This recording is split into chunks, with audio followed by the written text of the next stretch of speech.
안에서 한 지체이기 때문에 그것이 가능합니다. 그러니까 그리스도의 몸된 교회, 우리 교회를 그렇게 말하는데 그리스도의 몸, 우리가 그 몸에 붙어있는 지체이기에 하나인 줄로 믿습니다. 아멘. 히브리서 11장은 믿음장입니다. 이 믿음에 대해서 지난주부터 말씀을 우리가 살펴보고 있는데, 믿음은 미래적인 측면에서 바라는 것들의 소망, 실상이고, 현재적인 측면에서 보이지 않는 것들의 증거라고 말합니다. 미래에 이루어질 일이지만 반드시 이루어지기에 보이지 않는 것의 증거이기도 하고, 그리고 초월적인 것은 우리의 감각으로 알 수 있는 것이 아니기에 보이지 않는 증거라고도 말합니다. 이 오늘날 이 현재의 삶을 살아가는 우리에게 하나님이 약속하신 그런 말씀이 있는데, 그 말씀이 우리의 삶 가운데 펼쳐지고 있다라고 하는 그런 확신, 이것이 바로 믿음이라고 말합니다. 과거적인 측면에서도 창조주 하나님을 일컬으면서 그 하나님이 이전에 우리 가운데 역사하신 그 하나님, 은혜 베푸신 그 하나님이 오늘날에도 이후에도 동일하게 역사하실 것이라고 하는 그러한 믿음, 그 믿음에 대해서 저희가 살펴보았습니다. 히브리서 11장에 보면 오늘 본문부터 시작하여서 많은 믿음의 선진들이 나옵니다. 그런데 이들 보면 하나님이 창조하신 창조시대 때 있었던 그 아벨 같은 사람도 있고, 그리고 아브라함부터 시작되는 그 족장시대 사람들도 있고, 모세로 대표되는 출애굽 시대의 사람도 있고, 그리고 사사시대 때 사람도 있고, 그리고 왕국이 형성된 뒤에 그 왕조시대 때 사람도 나옵니다. 그리고 바벨론 포로로 잡혀가서 바벨론 포로기 시대에 있었던 사람도 히브리서 11장에 보면 다 등장합니다. 그런데 이 사람들이 그 살아온 세월을 보면 수천 년의 세월입니다. 수천 년의 세월. 굉장히 긴 시간입니다. 각자 그 시대에 살고 있었던 상황들이 다르고 그들이 겪었던 어려움들이 달랐습니다. 노아 시대 때 겪었던 어려움이 달랐고, 모세 시대 때 겪었던 어려움이 달랐고, 다 달랐습니다. 그런데 공통점이 있는데, 수천 년의 세월을 뛰어넘어 그 사람들이 보이는 공통점은 그들의 어려움 속에서 믿음으로 맞섰다는 겁니다. 믿음으로 그 상황들을 부딪혀 갔습니다. 믿음으로 삶을 살아냈습니다. 오늘은 그 첫 번째 시간인 그 아벨에 대해서 살펴보려고 합니다. 가인과 아벨이 나오는데, 가인과 아벨의 부모님이 누구이신지 아십니까? 아시죠? 생각해보면 떠올려지시죠? 하나님이 최초로 만든 아담과 하와, 사람인 아담과 하와, 그들이 이 가인과 아벨의 부모님입니다. 여기서 한번 이런 생각을 한번 해볼 수 있는데, 아담과 하와가 에덴 동산에서 몇 년을 살았을까? 얼마나 살았을 것 같습니까? 정확하게 알 수는 없습니다. 다만 그렇게 오래 살지는 못했을 것 같다, 몇 년 살지는 못했을 것 같다, 이렇게 많은 학자들이 추측하고 있습니다. 왜냐하면 창세기에 보면 5장에 아담이 셋이라고 하는 아들을 낳게 되는데, 그때 나이가 130세 이렇게 말합니다. 오늘날로 말하면 130세 엄청나게 장수했다고 생각하지만, 이 후손들 보면 이 당시에 평균 사는 사람들의 수명이 800세, 900세 막 이러지 않습니까? 그러니까 130세면 아주 굉장히 젊은 나이입니다. 젊은 나이. 근데 아담이 130세에 셋을 낳았다는 것은 그의 또 다른 아들인 가인이 아벨을 죽인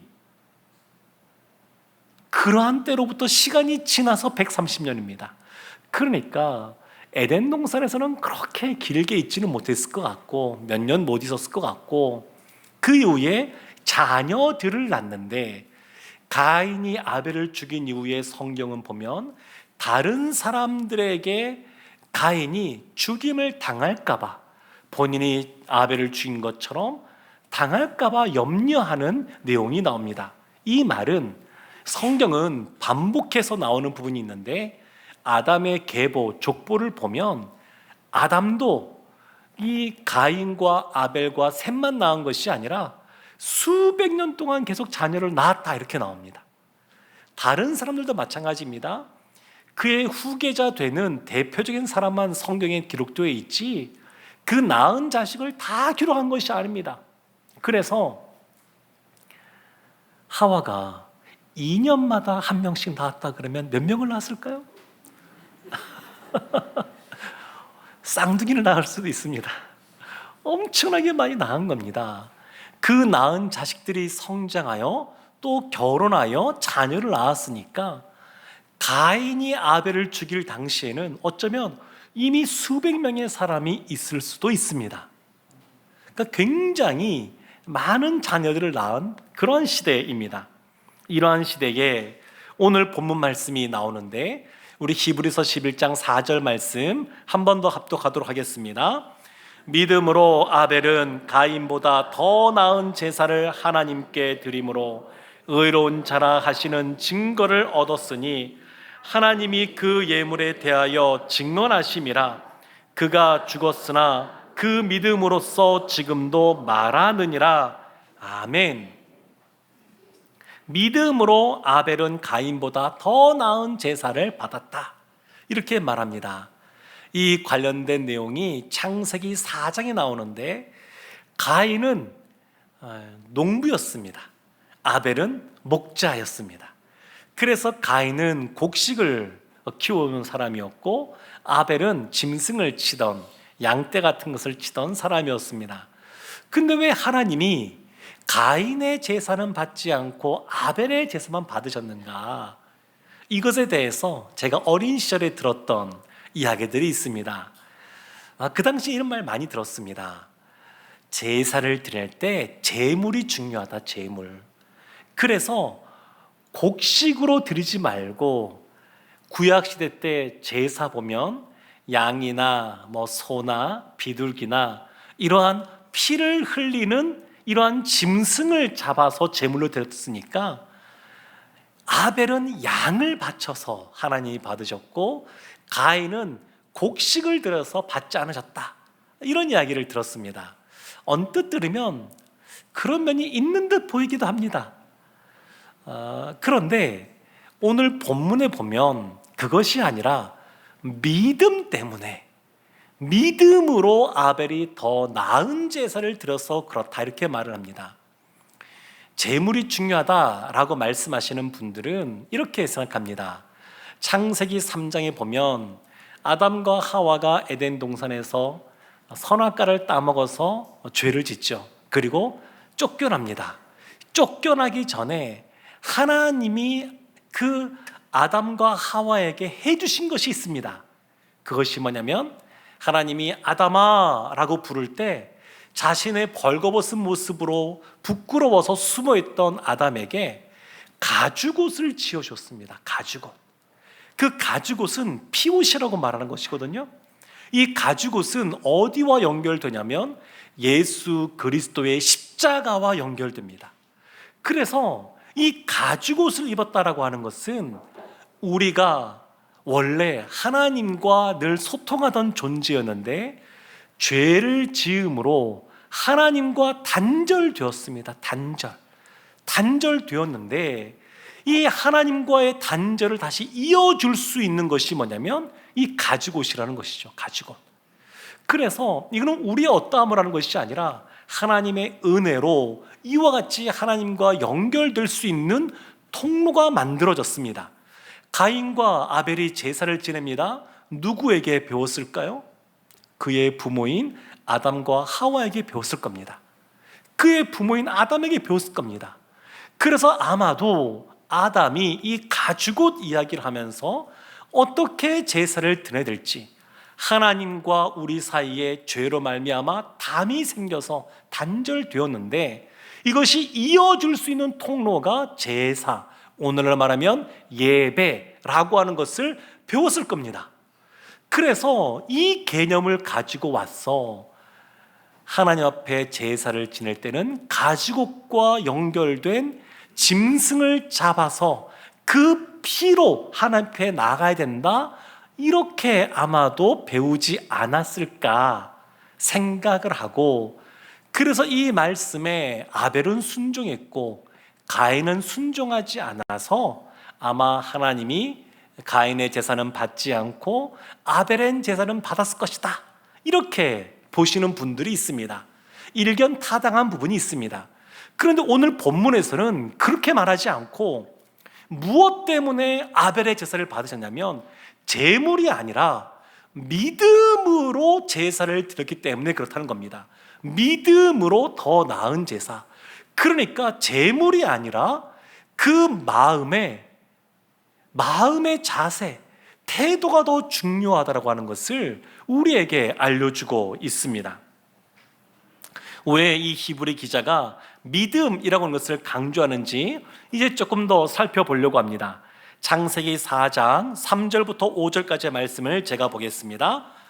세월이 지난 후에 가인은 땅의 소산으로 제물을 삼아 여호와께 드렸고 아벨은 자기도 양의 첫 새끼와 그 기름으로 드렸더니 여호와께서 아벨과 그의 제물은 받으셨으나 가인과 그의 제물은 받지 아니하신지라. 가인이 몹시 분하여 안색이 변하니. 지금 제물을 가지고 왔는데 가인은 땅의 소산입니다. 다른 표현이 없습니다. 그냥 땅의 소산. 그런데 이어지는 아벨의 제물은 뭐라고 표현하냐면 양의 첫 새끼와 그 기름이라고 말합니다. 양의 그 첫 소산, 첫 새끼, 너무 귀한 것이죠. 그리고 그 기름, 굉장히 귀한 것입니다. 그래서 아벨은 귀한 것을 구별하여 하나님께 드렸다, 이렇게 볼 수 있는 것이고, 가인은 그냥 땅의 소산, 하나님께 제사 드릴 때가 되었으니까 그냥 있는 것, 그냥 소출 거둔 것, 그냥 그 중에서 일부를 그냥 가지고 왔다, 이렇게 볼 수 있습니다. 사랑하는 성도 여러분, 오늘 예배 자리에 나오실 때 어떤 마음으로 나오셨습니까? 아, 오늘도 주일이구나 하고 시간 맞춰서 이 11시에 나오셨습니까? 아니면 그냥 옆에 있는 같이 사시는 분이 갑시다, 그래서 그냥 따라오셨습니까? 또 그것도 아니면 무엇인가 기대하는 마음으로 오셨습니까?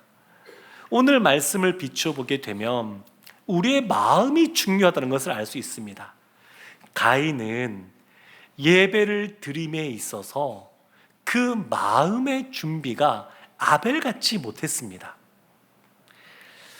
로마서 12장에 보게 되면 거룩한 산 제물, 영적 예배를 말하고 있습니다. 하나를 알면 열을 안다는 말이 있습니다. 가인과 아벨의 평소의 삶이 어떠했는가 상상해 볼 수가 있습니다. 가인은 그냥 일상의 삶을 본인이 살아가다가 그러다가 그냥 때가 되어서 예배 드렸을 겁니다. 가인은 하나님을 알고 있는 사람입니다. 하나님을 인정하는 사람입니다. 그래서 하나님께 제사를 드린 사람입니다. 아예 하나님을 모르는 그런 불신자가 아닙니다. 하나님의 계심을 알고 제사 드려야 되는 것을 알고 그 자리에 나와서 예배 드린 사람이 가인입니다. 그런데 이 가인은 하나님이 그 제사를 받지 않았을 뿐만 아니라 그도 받지 않았습니다. 그래서 성경은 창세기 그 4장 보게 되면 정확하게 이게 표현합니다. 여호와께서 아벨과 그의 제물은 받으셨으나, 제물만 아니라 아벨도 받으셨습니다. 그리고 가인과 그의 제물은 받지 아니하신지라. 제물만 안 받은 것이 아니고 그 사람도 안 받으신 겁니다. 이것이 연결되어 있는 겁니다. 그러니까 제물을 어떤 마음으로 준비하느냐, 이것이 중요합니다. 제가 예전에 제자반 하는데 나이가 40대가 되어서 예수님 믿은 그런 분과 함께 제자반을 했습니다. 부부가 다 40대가 돼서 예수님 믿었습니다. 주변에 있는 분들이 오랫동안 기도했고 전도했고, 그리고 그분들이 예수님 믿게 되어서 결국 제자 반까지 하게 되었는데, 그분이 드리는 그 삶의 모습을 보니까 예배를 준비하는 모습 듣고 나서 제가 깜짝 놀랐습니다. 아주 오래전 우리 한국교회 성도님들이 많이 하던 모습을 그분이 하고 있는 겁니다. 그래서 토요일 되면 늘 그전부터 살면서 현금 새 깨끗한 빳빳한 그런 지폐가 있으면 잘 이렇게 모아두고, 그리고 신권 나오면 그것도 모아두고, 그래도 안 되면 토요일날 다리미질 한답니다. 딱 다리미질을 따해요. 그리고 나서 봉투에 딱 담아서 미리 준비를 다 해놓고 주일날 그렇게 예배를 기대하고 기다리다가 예배를 드린답니다. 그래서 제가 오래전에는 한국교회에 이런 분들이 너무너무 많았는데 요즘에도 이런 분이 있다니 라고 놀라면서 물어봤습니다. 예수님 믿은 지 한 10년 밖에 되지 않았던 분이셨기 때문에 누구한테는 그걸 배우셨습니까? 물어보니까 우리 순장님이 가르쳐 주셨어요 그러시더라고요. 그런데 그 순장님도 40대에 예수님 믿은 분입니다. 그러니까 나이가 들어서 예수님을 알아도 그렇게 하나님을 사모하고 예배를 사모하는 모습으로 주님의 제자다운 삶을 살기로 다짐하며 살 수 있습니다. 그러니까 지금 아벨은 준비한 겁니다. 양의 첫 소산, 그리고 그의 기름, 가장 좋은 것, 귀한 것을 준비하는 그 마음의 모습이 있었습니다. 그냥 재물이 중요한 것이 아니라 그것을 준비하는 마음이 귀했던 겁니다. 하나님이 그 마음을 받으신 겁니다. 가인은 그냥 시간이 되었으니까, 때가 되었으니까, 그냥 하나님은 계신 분이시니까 그렇게 예배를 드리는 것 뿐입니다. 그런데 이것은 가인의 예배를 받지 않으셨다라고 하는 것은 그 안에 믿음이 없다라고 히브리서 기자는 보고 있는 겁니다. 야고보서에 행함 없는 믿음에 대해서 말합니다. 행함이 없다, 행함이 없는 믿음이라고 해서 믿음을 말한 것이 아니라 사실은 믿음이 없다는 겁니다.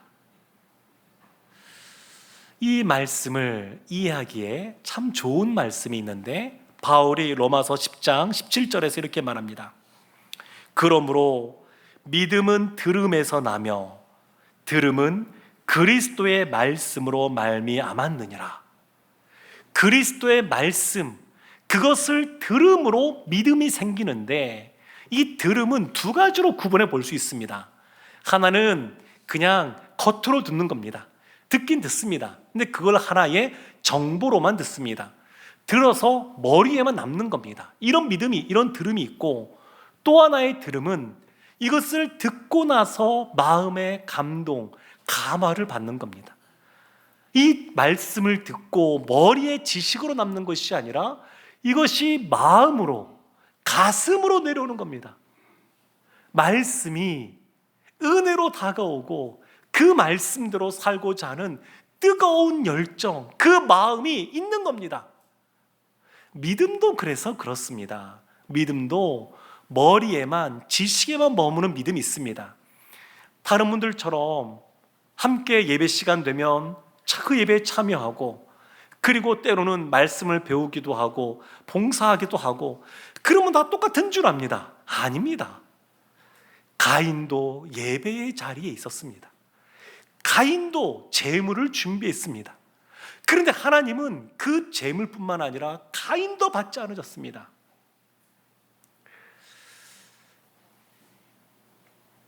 사랑하는 성도 여러분, 하나님은 예배 드리는 예배자의 마음, 태도, 그 자세를 중요하게 여기십니다. 그냥 이 양이 중요한 것이 아닙니다. 곡식이 중요한 것이 아닙니다. 레위기에 보게 되면 이 예배에 대해서 하나님이 참 많은 것을 말씀하시는데, 하나님께 드리는 제사 중에 하나는 곡식으로 드리는 제사가 있습니다. 그러니까 재물이 중요한 것이 아닙니다. 어떤 재물을 드냐가 중요한 것이 아니라 그 예배자가 어떠한 마음으로 예배를 준비하고 예배를 사모하고 예배 자리에 참여했느냐, 이것이 중요합니다. 사무엘상 15장 22절에서 사무엘이 이렇게 말합니다.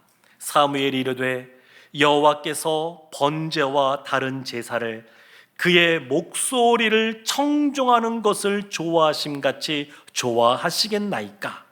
순종이 제사보다 낫고 듣는 것이 수당의 기름보다 나으니. 어떠한 제사보다 하나님의 음성을 듣는 것, 그 말씀을 듣고 순종하는 모습으로 나아가는 것, 하나님이 이것을 기뻐하십니다.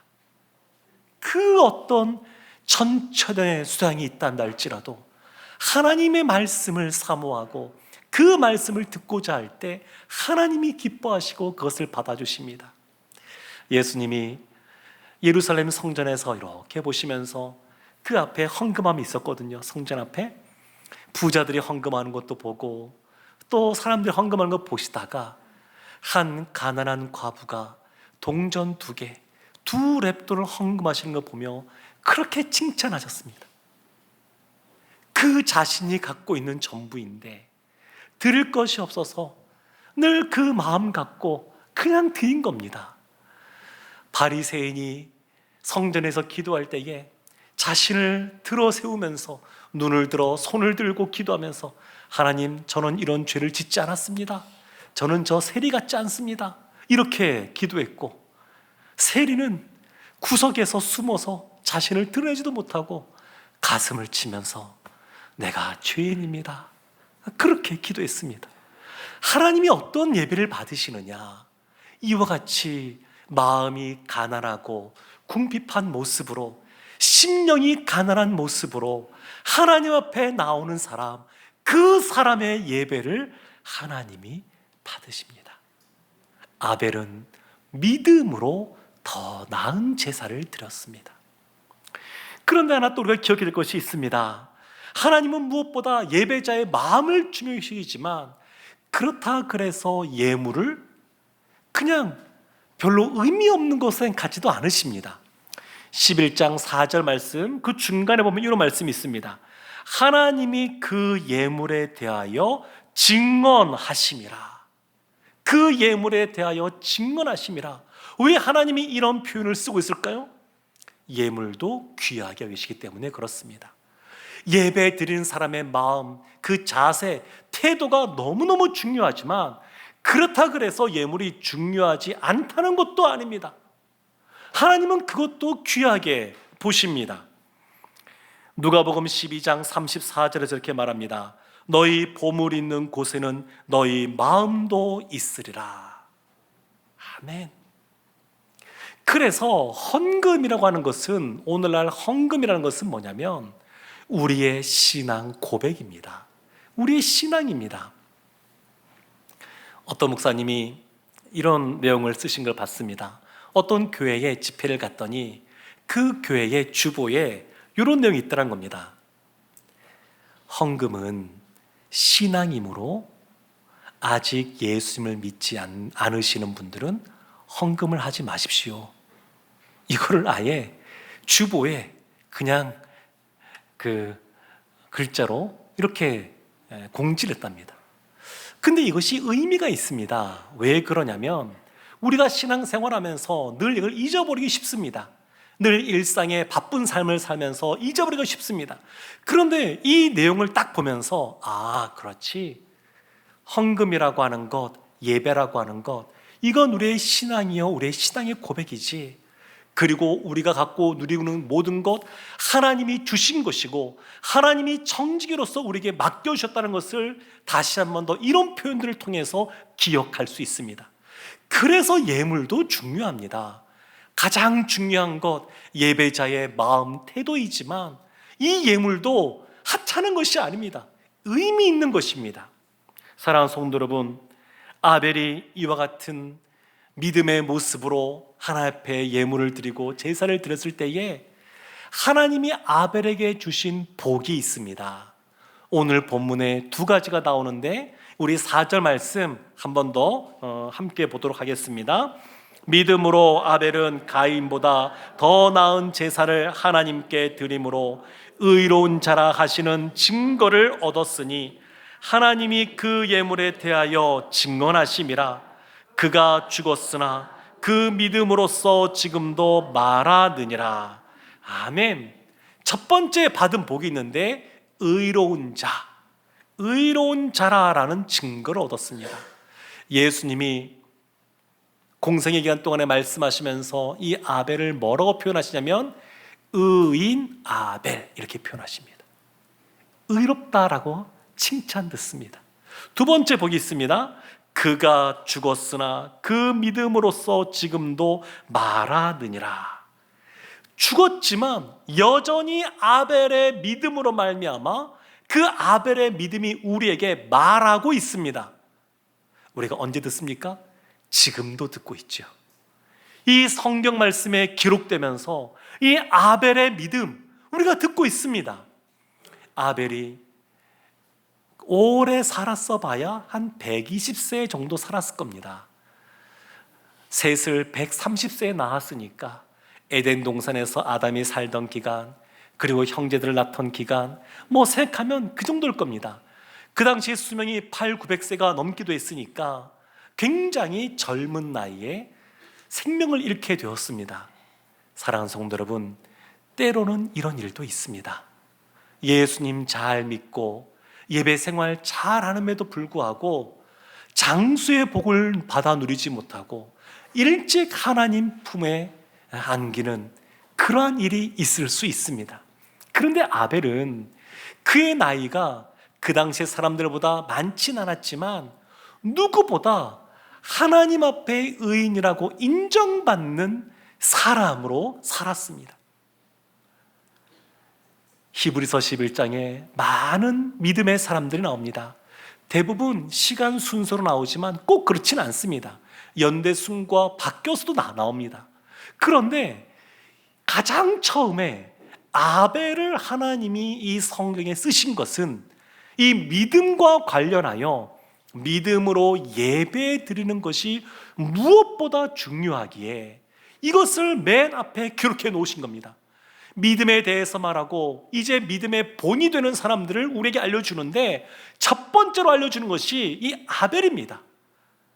그 당시의 사람들에 비해서 그리 오래 살지 못했지만 누가 보더라도 아름다운 믿음의 소유자 그리고 예배자였기에 그 반짝반짝 빛나는 보석과 같은 그러한 사람이었기에 하나님이 아벨을 가장 먼저 소개하고 있는 겁니다. 119 구조대원들이 참 많은 사람들을 앰뷸런스에 실어서 구급차에 실어서 병원으로 이송하는데 가장 많이 듣는 말들이 있답니다. 어떤 분이 이렇게 말했는데 가장 많이 듣는 말 첫 번째, 내가 그 사람을 용서하지 못했어. 내가 너무 사랑하는데.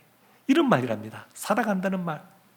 두 번째, 누가 날 기억해 줄까? 내가 이렇게 세상을 떠나면 누가 날 기억해 줄까? 세 번째로 듣는 말, 내 삶에 의미가 있었을까? 이런 말들을 제일 많이 한다 그럽니다. 근데 아벨을 생각해 보십시오. 그 당시에 형으로부터 때려서 죽였다라고 표현한다는 얘기는 돌이나 주먹이나 이것으로 사람이 죽을 때까지 때렸다는 겁니다. 아벨이 그렇게 죽임을 당했습니다. 그런데 그 아벨의 그 죽음이 그걸로 끝난 것이 아니라 그의 믿음이 오늘날 우리에게까지 기억되어지고 우리로 하여금 믿음의 삶을 살아갈 수 있도록 격려하고 있습니다. 사랑하는 성도 여러분, 구약시대 때 믿음의 삶을 살아갔던 많은 선조들이 히브리서 11장에 나옵니다. 근데 이 말씀을 보다 보면 이런 생각이 들 수가 있습니다. 성경은, 하나님은 어렵고 힘든 삶을 살아가는 우리에게 우리도 이들처럼 인내하며 믿음으로 살아가라고 격려하는 차원에서 말씀이 기록되어져 있는데 우리는 죄악된 그러한 본성으로 인해서 때로는 이 사람들이 이렇게 살았지만 나는 못해. 오히려 어쩜 이렇게 대단할까? 나는 이렇게 못 살아. 이러면서 오히려 낙담하고 절망할 수도 있습니다. 사랑하는 성도 여러분, 그러나 하나님은 우리보다 더 흉악한 죄를 저지른 가인을 향하여서도 은혜를 베풀어 주었습니다. 가인의 제사는 받지 않으시고 아벨의 제사는 받으셨는데, 가인의 마음속에 분이 생길 때에 하나님이 가인에게 말씀해 주십니다. 그로 하여금 다시 돌이키도록 말씀해 주십니다. 창세기 4장에 그렇게 나옵니다. 돌이켜 주십니다. 그런데 가인이 끝끝내 그 말씀을 듣지 않고 아벨을 죽여버리고 맙니다. 그럼에도 불구하고 하나님이 또 한 번 은혜를 베푸십니다. 가인이 죽지 않도록 보호해 주시고 생명을 지켜주시며 가인이 회개하고 돌아오도록 기회를 주십니다. 사랑하는 성도 여러분, 구약의 믿음의 선조들보다 우리가 더 복받은 사람들입니다. 왜냐하면 그들은 다시 오실 메시아를 희미하게 바라보고 믿음으로 바라봤다 그러면, 우리는 예수 그리스도가 이 땅에 오심을 알고 십자가와 부활과 승천하심을 알고 다시 오실 것을 알고 기다리는 사람들이기 때문에 그렇습니다. 구약시대 때 나왔던 이 놀라운 믿음의 사람들보다 사실 우리가 더 큰 은혜를 받아 누리고 있습니다. 그래서 우리가 이들보다 더 확실한 믿음, 굳센 믿음을 소유하고 살아갈 수 있는 사람들입니다. 하나님은 우리가 그렇게 살기를 원하십니다.